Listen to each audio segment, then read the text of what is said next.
இந்த நாளில் உங்கள் அனைவருக்கும் இயேசு கிறிஸ்துவின் நாமத்தினால் அன்பின் வாழ்த்துக்களை தெரிவித்துக் கொள்கிறேன். நாம் இப்பொழுது தெய்வ வார்த்தை கேட்டு மகிழ்வோமா?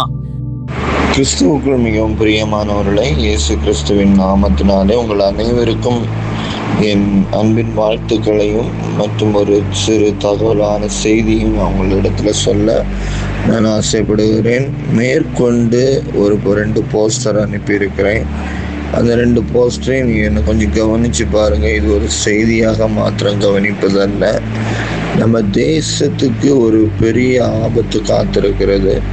ஆமாம், அந்தி கிறிஸ்துவோடைய முத்திரைக்கு இந்திய தேசம் ஆயத்தமாகி கொண்டிருக்கிறது. எப்படி என்று சொல்லி நீங்கள் கேட்கும் பொழுது நல்லா ஒன்று கவனமாக கவனிச்சு கொள்ளுங்க. இந்த ஸ்வீடன் தேசம் என்கிற ஒரு தேசம் உலக நாடுகளில் இருக்கிறது.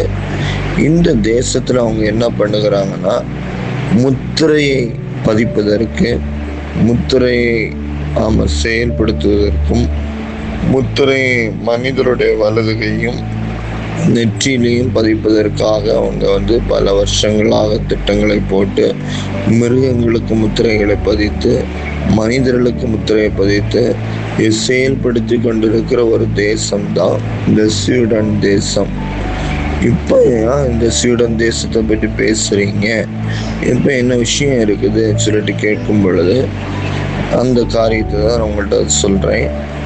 கடந்த நாட்களில் நம்ம பாரத பிரதமர் அவர்கள் அந்த தேசத்தோட அவங்க அந்த கைகோர்த்து இந்த தேசத்தில் உள்ள அந்த காரியங்களை எங்கள் தேசத்தில் நாங்கள் செய்ய விரும்புகிறோம், தொழில்நுட்பம் மூலமாக செய்ய விரும்புகிறோம் என்று சொல்லி அவங்க என்ன செய்து கொண்டிருக்கிறாங்கன்னா, ஒப்பந்தம் பண்ணி கொண்டிருக்கிறாங்க. நல்ல கவனமாக கவனித்து கொள்ளுங்க. இந்த ஸ்வீடன் தேசத்தில் தான் உலகம் முழுவதும் இந்த சிப்பை அறிமுகப்படுத்தினது.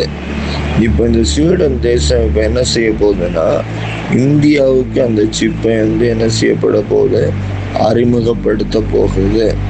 ஆமாம், இப்போ அந்த இந்தியா ஏன் அறிமுகப்படுத்துகிறாங்க, இந்தியாவில் என்ன விஷயம்னு சொல்லிட்டு கேட்கும்போது, தேவனுடைய திட்டம் எங்கே இருக்குதுன்னா, எழுப்புதல் இந்திய தேசத்தில். இந்த இந்திய தேசத்தில் எழுப்புதலை தடை செய்யவும், எழுப்புதலை முடக்கி போடவும், ஜனங்களை திசை திருப்பவும், இந்த காரியங்களை பிசாசானவன் தன்னுடைய மனதில் வச்சு இந்த அதிகாரத்திலுள்ள மனிதர்கள் மூலமா ஜனங்களை ஒடுக்கவும், ஜனங்களை அதிகாரப்படுத்தவும், ஜனங்களை வாங்கவும் விற்கவும் கூடாதபடி, எழுப்புதல்ல பங்கு கொள்ள விடாதபடி சத்ரு போட்டிருக்கிற திட்டம். அந்த திட்டத்துக்கு நம்ம இந்திய தேசம் இப்போ பலிகேடாயிடுச்சு. ஏன் இந்த இந்திய தேசம் சொல்லிட்டு முக்கியமாக நம்ம பார்க்கும்போது, இந்திய தேசத்தில் கிட்டத்தட்ட இந்த 149 கோடி ஜனங்கள், உலகத்திலே அதிகமான ஜனங்கள் வாழக்கூடிய இடம்தான் இந்திய தேசம். அது முதலிடமா இருக்குது. அப்போ இந்திய தேசம் முழுவதும் போடப்பட்டா உலக நாடுகள் முழுவதும் எளிதாகிவிடும் என்று சொல்லி பிசாசுக்கு தெரிந்தனால அவன் முந்தி எழும்ப விரும்புகிறான். அவன் முந்தி கொக்கரித்து அவன் தன்னுடைய திட்டத்தை செயல்படுத்த விரும்புகிறான். அன்பு தேவனுடைய பிள்ளைங்களே, நம்ம வாழ்ந்து கொண்டிருக்கிற நாட்கள் கொடிய பொல்லாத நாட்கள், கொடிய காலங்கள்.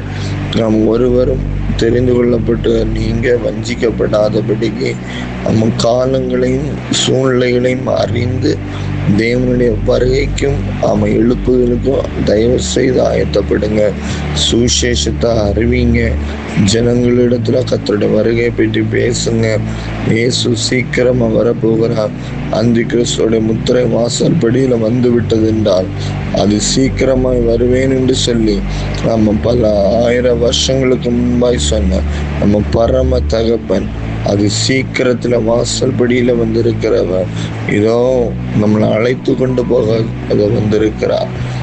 நம்ம ஆண்டோடைய வருகைக்கு நம்ம ஆயத்தப்பட்டு எழுப்புதலை தேசத்துல புதைப்போம், எழுப்புதலை சுமந்து செல்லுவோம். தேவர் ராஜ்யத்துக்கு ஆயத்தப்பட்டு வருகையில கடந்து செய்யல பிரயாசம் எடுப்போம். தேவனுடைய பிள்ளைங்களே ஆயத்தப்படுங்க, கூட்டத்தை ஆயத்தப்படுத்துங்க. நீ எதுக்கு சொல்கிறேன்னா, நீங்க வருகையில காணப்படணும். அதற்காக தான். சரி, ஓகே. God bless you. கர்த்தர் உங்களை ஆசீர்வதிப்பாராக. கர்த்தருடைய வருகை தாமதிச்சுன்னா ஆமாம், நம்ம மீண்டுமான ஒரு செய்தியை நம்ம இதே போல கேட்கலாம், இல்லை நம்ம வருகையில் நம்ம காணப்படலாம். God bless you all. இப்பொழுதும் கூட நல்ல ஒரு தேவ செய்தியை நீங்கள் கேட்டு ஆசீர்வதிக்கப்பட்டிருப்பீர்கள். இந்த செய்தியை உங்கள் நண்பர்களுக்கு பகிர்ந்து அனுப்புங்கள். கர்த்தர் உங்களை ஆசீர்வதிப்பாராக.